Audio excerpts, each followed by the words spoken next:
Let me tell you how it feels to really lose a client. Losing a client is not just about losing income. It's not about replacing another client.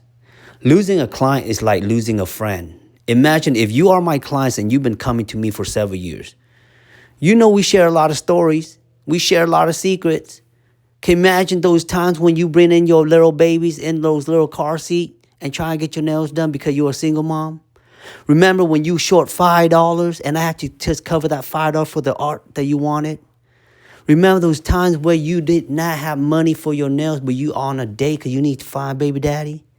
Like those are the good times that I got you as a nail tech. But the reason why I'm sad is because that y'all get busy with your life and y'all just get up and go.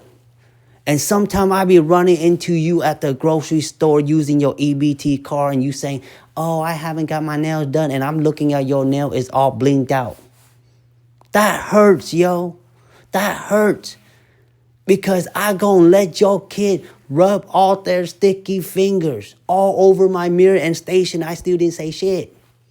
Because I was being nice, because I was trying to understand.